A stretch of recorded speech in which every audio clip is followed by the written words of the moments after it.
Hi friends, welcome to my channel JK Competitions. This is your Ajay MNR. గత క్లాస్లో మనము intermediate మొదటి సంవత్సరం జంతు శాస్త్రంలోని రెండవ యూనిట్లో ఉన్నాం. దానిలో ప్రాధాన్యత క్రమ వర్గీకరణలో వివిధ అంతస్తులు అనే టాపిక్ మనం డిస్కస్ చేసాం. దాదాపు 206 బిట్ల వరకు మనం డిస్కస్ చేసాం. ఈరోజు క్లాస్లో భాగంగా మనం ద్వినామీకరణ, త్రినామీకరణ, అలాగే జాతి భావన అనే కాన్సెప్ట్ నుంచి మనం బిట్స్ డిస్కస్ చేద్దాం. So please those who are watching my videos please like it, share it, and ఇంకెవరైనా వీడియో చూస్తున్న వారు సబ్స్క్రైబ్ చేయకపోతే దయచేసి సబ్స్క్రైబ్ చేసుకోండి. So let's start today's class. 207వ బిట్ మనం కంటిన్యూ చేద్దాం. 207 ద్వినామ నామీకరణ గురించి సిస్టమా న్యాచురే అనే గ్రంథంలో వర్ణించి ప్రాచుర్యం పొందిన శాస్త్రవేత్త. Answer Carolus Linnaeus. ఈయన నామీకరణను ఆయన ప్రతిపాదించారు. అలాగే సిస్టమా న్యాచురే అనే గ్రంథాన్ని ఆయన రచించారు. ఆయనే కెరోలస్ లిన్నేయస్. 208 ప్రతి జీవి 2 పదాలు గల నిర్దిష్ట శాస్త్రీయ నామమును కలిగి ఉంటుటను ఏమంటారు? ప్రతి జీవి కూడా 2 పదాలు గల నిర్దిష్టమైన శాస్త్రీయ నామమును ఏమంటారు? ఆన్సర్ బైనామిన్ అంటారు. దీన్ని కెరోలస్ లిన్నేయస్ ప్రతిపాదించిన వర్గీకరణ. ఆ 2 పదాలు ఏంటి? 2 పదాలు, 1 ప్రజాతి, 2 జాతి. 209 శాస్త్రీయ నామంలో నామవాచకంగా భావించే అంతస్తు ప్రజాతి. అలాగే శాస్త్రీయ నామంలో విశేషణంగా భావించే అంతస్తు జాతి. తర్వాత క్వశ్చన్ 211 సింహం యొక్క శాస్త్రీయ నామం. అది ఫెలిస్ లియో. ఇది లిన్నేయస్ ప్రకారం సింహాన్ని ఫెలిస్ అనే ప్రజాతిలో చేర్చారు. 212 క్వశ్చన్ సింహమును మొట్టమొదటిగా వర్ణించిన శాస్త్రవేత్త ఎవరు? Carolus Linnaeus. Next question Felis leo Linnaeus లేదా ఫెలిస్ లియోరిన్ లేదా ఫెలిస్ లియోలి అనే పేర్లు ఏ జీవి యొక్క శాస్త్రీయ నామం? ఆన్సర్ సింహం. ఫెలిస్ లియో లిన్నేయస్, ఫెలిస్ లియోలిన్, అలాగే ఫెలిస్ లియోలి అనే పేర్లు సింహం యొక్క శాస్త్రీయ నామాలు. నెక్స్ట్ క్వశ్చన్ 214 లియో అనే జాతిని తొలిసారిగా ఫెలిస్ ప్రజాతిలో చేర్చినది ఎవరు? Answer Linnaeus. 215 సింహమును ఫెలిస్ అను ప్రజాతి నుండి తర్వాత ఏ ప్రజాతికి మార్చారు? ఫెలిస్ అనే ప్రజాతి నుండి ఏ ప్రజాతికి మార్చారు? Answer Panthera. 1758లో దీని శాస్త్రీయ నామం ఫెలిస్ లియో నుంచి పాంథెరా లియో అని మార్చబడింది.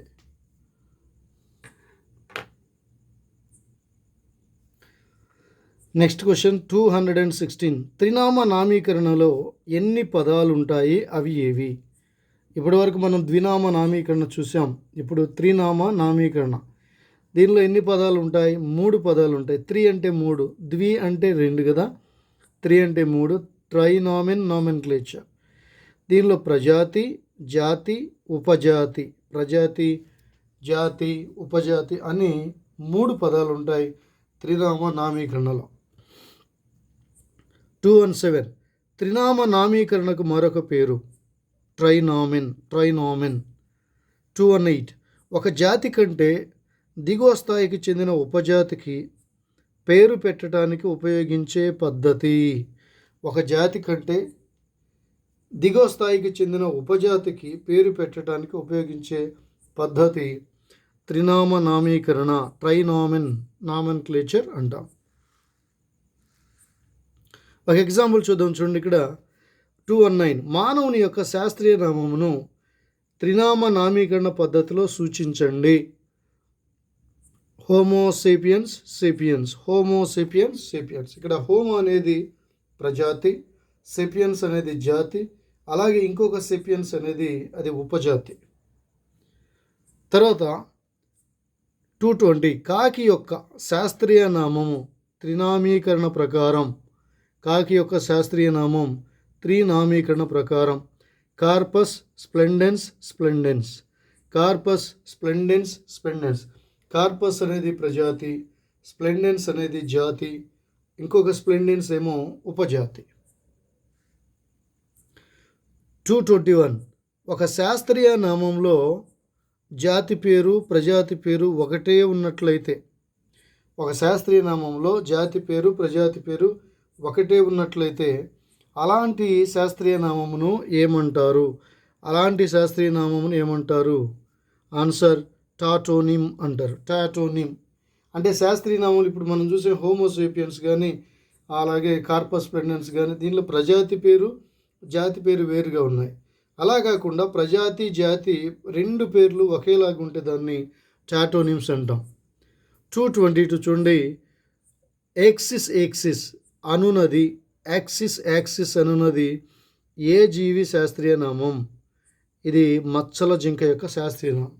ఇక్కడ చూడండి, ఈ మచ్చల జింక శాస్త్రీయ నామం యాక్సిస్ యాక్సిస్. దీనిలో మొట్టమొదటి యాక్సిస్ ప్రజాతి, రెండవ యాక్సిస్ జాతి. దీనిని మనం టాటోనిమ్ అని అంటాం. ఇంకొక ఎగ్జాంపుల్ చూడండి టాటోనిమ్కి. 223 నాగుపాము యొక్క శాస్త్రీయ నామం అది నాజా నాజా. నాగుపాము యొక్క శాస్త్రీయ నామం నాజా నాజా. ఈ నాజా అనేది ప్రజాతి, రెండవ నాజా అనేది జాతి. తర్వాత చూడండి, తర్వాత క్వశ్చన్ 224 వర్గీకరణ యొక్క ప్రాథమిక ప్రమాణం అని దేనిని అంటారు? ఆన్సర్ జాతి. 225 లాటిన్ భాషలో స్పీసీస్ అంటే ఏమిటి? స్పీసీస్ అనే పదమే లాటిన్ భాషకు చెందినది. దాని యొక్క అర్థం ఏంటంటే జాతి లేదా రకం లేదా దృశ్య రూపం. జాతి లేదా రకం లేదా దృశ్య రూపం. ఇది స్పీసీస్ అనే లాటిన్ భాషకు సమానార్థాలు. 226 క్వశ్చన్ నెంబర్ 226 చూద్దాం. ఉమ్మడి వంశపారంపర్యం లేదా ఉమ్మడి వంశకర్తలను కలిగి స్వరూపరీత్యా ఒకే విధంగా ఉండే జీవుల సముదాయముగా ఉండే స్పీసీస్ లేదా జాతిని పేర్కొన్న శాస్త్రవేత్త ఎవరు? స్పీసీస్ని ఎలా పేర్కొన్నారంటే స్పీసీస్ అనేది ఉమ్మడి వంశపారంపర్యము లేదా ఉమ్మడి వంశకర్తలను కలిగి ఉంటుంది. అలాగే స్వరూపరీత్యా ఒకే విధంగా ఉండే జీవుల సముదాయాన్నే స్పీసీస్ లేదా జాతి అని అంటారు అని పేర్కొన్నది ఎవరు అంటే ఆయన జాన్ రే అనే శాస్త్రవేత్త. హిస్టోరియా జెనరాలిస్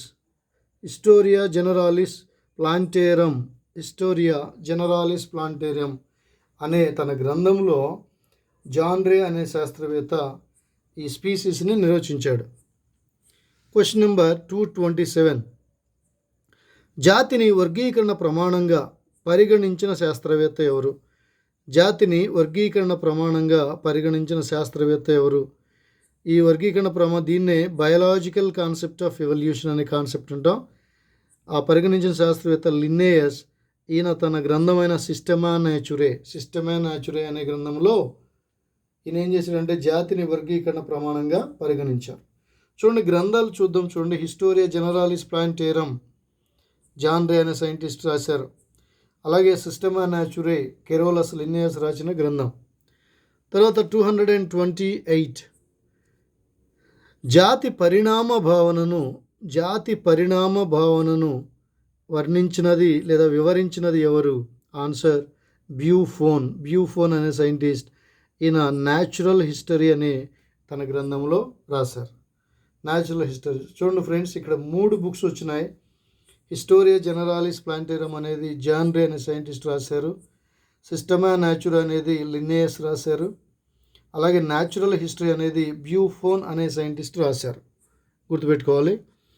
క్వశ్చన్ నెంబర్ 229 జీవశాస్త్రీయ జాతి భావన, దీన్నే జాతి గతిక స్వభావం. జీవశాస్త్రీయ జాతి భావన ప్రాముఖ్యతను ఎలా సంతరించుకున్నది? ఈ జాతి భావన అనేది ప్రాముఖ్యతను ఎలా సంతరించుకుంది? ఎవరి ద్వారా లేదా ఏ గ్రంథం ద్వారా సంతరించుకుందంటే డార్విన్ రచించిన జాతుల ఉత్పత్తి అనే గ్రంథం ద్వారా. ఈ జాతుల ఉత్పత్తి అనే గ్రంథం ద్వారా జాతి భావన అనే కాన్సెప్ట్ ప్రాముఖ్యతను సంతరించుకున్నది. Question number 230. బ్యూఫోన్ జీవజాతి భావనను ఏమంటారు? బ్యూఫోన్ యొక్క జీవజాతి భావనను ఏమంటారు? ఆన్సర్ జాతి పరిణామ భావన. జాతి పరిణామ భావన. ఈయన న్యాచురల్ హిస్టరీ అనే బుక్లో దాని గురించి ప్రస్తావించారు. Question number 221.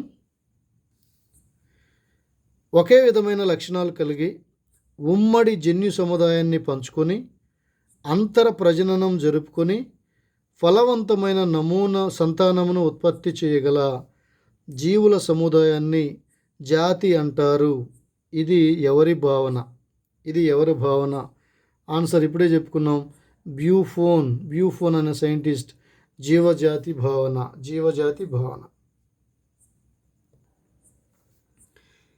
Question number 232. జాతిని నిర్వచించేందుకు మెండీలియన్ జనాభా అనే భావనను ప్రవేశపెట్టినది ఎవరు? జనరల్గా మనం ఏం చెప్పుకుంటాం, మెండీలియన్ భావన, జనాభా. మెండీలియన్ అని పేరు రాగానే అది బహుశా మెండల్ గ్రెగర్ జోహాన్ మెండల్ ప్రవేశపెట్టారేమో అని అనుకుంటాం. కాదు ఫ్రెండ్స్, ఈ మెండీలియన్ జనాభా అనే భావన ప్రవేశపెట్టినది డబ్జాన్స్కీ అనే శాస్త్రవేత్త. Question number 233. ఉమ్మడి జన్యు సముదాయమును పంచుకుంటూ వర్ణాత్మక కలయిక ద్వారా లైంగిక ప్రత్యుత్పత్తి జరుపుకునే ఒకే సమూహానికి చెందిన జీవులను ఏమంటారు? చూడండి, ఉమ్మడి జన్యు సముదాయం కలిగి ఉండాలి.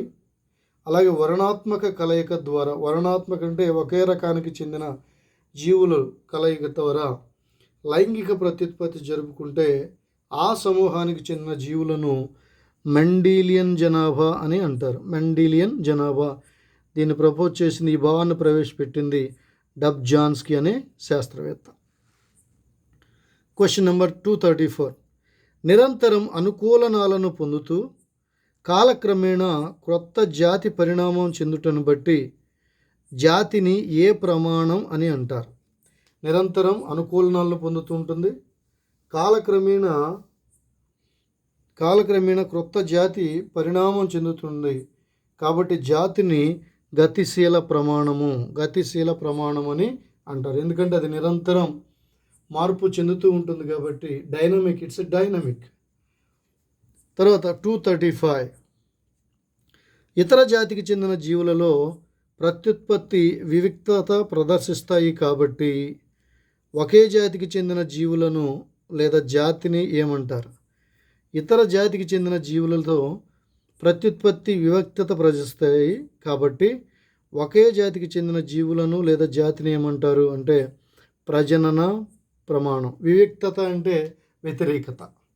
రైట్. తర్వాత క్వశ్చన్ నెంబర్ 236. జాతిలోని జీవులు ఒకే జీవావరణ స్థానాన్ని పంచుకుంటాయి. జీవులు కనుక ఒక జాతిలోని జీవులు ఒకే రకమైన జీవావరణ స్థానాన్ని కనుక పంచుకుంటే అందువల్ల పంచుకుంటాయి కాబట్టి జాతిని ఒక జీవావరణ ప్రమాణం అని కూడా అంటారు. చూడండి, జాతిని గతిశీల ప్రమాణం అంటున్నాం ఎందుకంటే నిరంతరం మార్పులు చెందుతూ ఉంటుంది కాబట్టి. అలాగే ప్రజనన ప్రమాణం అంటున్నాం ఎందుకంటే ఒకే జాతికి చెందిన జీవులు అదే జాతికి చెందిన జీవులతో ప్రత్యుత్పత్తి జరుగుతాయి కాబట్టి కదా. అలాగే జాతిలోని జీవులు ఒకే జీవావరణాన్ని పంచుకుంటున్నాయి కాబట్టి జాతిని జీవావరణ ప్రమాణం అంటున్నాం. ఇంకొక పేరు కూడా ఉంది జాతికి.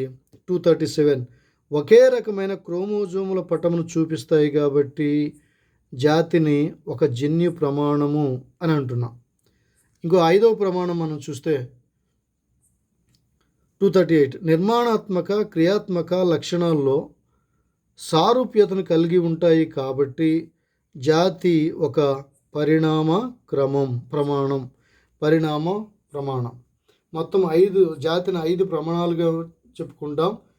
ఒకటి గతిశీల ప్రమాణం ఎందుకంటే అది నిరంతరం అనుకూలనాలు పొందుతూ కాలక్రమేణా క్రొత్త జాతి పరిణామం చెందుతుంది కాబట్టి. రెండవది ప్రజనన ప్రమాణం అంటున్నాం ఎందుకంటే ఇతర జాతికి చెందిన జీవులతో ప్రత్యుత్పత్తి ప్రదర్శించవు, వివిక్తత ప్రదర్శిస్తాయి. ప్రత్యుత్పత్తి జరుపుకోవు కాబట్టి అది ప్రజనన ప్రమాణం అంటున్నాం. జాతిలోని వివిధ జీవులు ఒకే జీవవర్ణ స్థానాన్ని పంచుకుంటాయి కాబట్టి దానిని జీవవర్ణ ప్రమాణం అంటున్నాం. అలాగే ఒకే రకమైన క్రోమోజోముల పటాన్ని చూపిస్తాయి కాబట్టి జాతిని ఒక జన్యు ప్రమాణం అంటున్నాం. అలాగే నిర్మాణాత్మక క్రియాత్మక లక్షణాల్లో సారూప్యతను కలిగి ఉంటాయి కాబట్టి జాతిని ఒక పరిణామ ప్రమాణం అని అంటున్నాం. గుర్తుపెట్టుకోవాలి. Next question number 239. Indica, dorsata, mellifera, florea అనే జాతులను ఏ ప్రజాతి క్రింద చేర్చారు? ఇండికా, డార్నేటా, మిల్లిఫెరా, ఫ్లోరియా అనే జాతులను ఏ ప్రజాతి క్రింద చేర్చారు? Answer Apis. ఎపిస్ అనే ప్రజాతి కింద. Apis indica, Apis dorsata, Apis mellifera, Apis florea అనే జాతులను ఏపిస్ అనే ప్రజాతిలోకి చేర్చారు. Question number 240. వానపాము శాస్త్రీయ నామం. వానపాము యొక్క శాస్త్రీయ నామం ఫెరిటిమా పోస్తుమా. ఇది న్యూగినియా అలాగే ఇండియాలో కూడా ఉండే ఒక రకమైన వానపాము. మరి ఇండియాలో ఉండే రెండవ రకమైన వానపాము లుంబ్రికస్ టెరిస్ట్రిస్. ఈ రెండు కూడా ఇండియాలో కనిపించే వానపాము రకాలు. Next question 241. బొద్దింక శాస్త్రీయ నామం పెరిప్లానాటా అమెరికానా అనేది బొద్దింక యొక్క శాస్త్రీయ నామం. Question number 242. ఒక ప్రజాతిలోని సన్నిహిత సంబంధం గల భిన్న జాతులు అంతర ప్రజననం జరుపుకున్నప్పుడు ఏర్పడే సంతానం ఎలా ఉంటుంది? చూడండి, జాగ్రత్తగా గమనించిన ఫ్రెండ్స్. ఒక ప్రజాతిలో గల భిన్న జాతులు,